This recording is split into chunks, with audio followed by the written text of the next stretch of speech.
بس گرم ها در سر نیایی، مرام بس گرم ها در سر نیایی.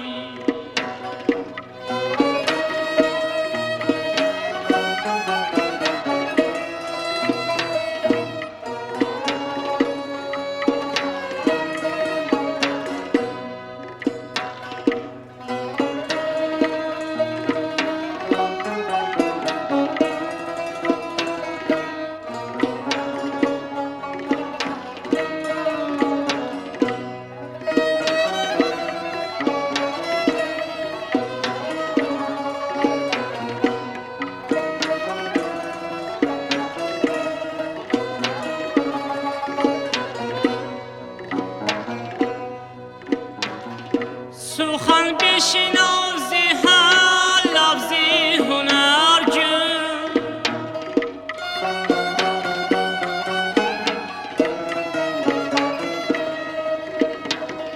از آن سانی که خوش باید چنان گو،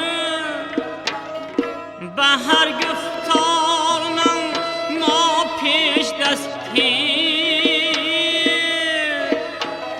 مگو ناگفتنی ها را که رستی، به هر گفتار من ما پیش دستی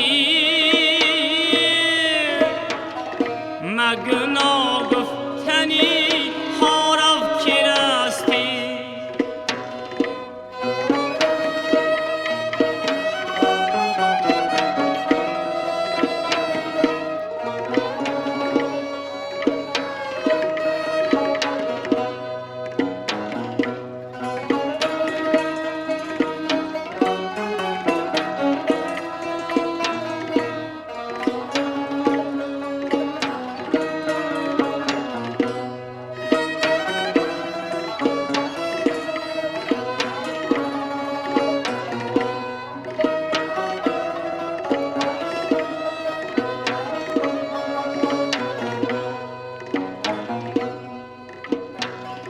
همیشه مشورت با دوستان کن،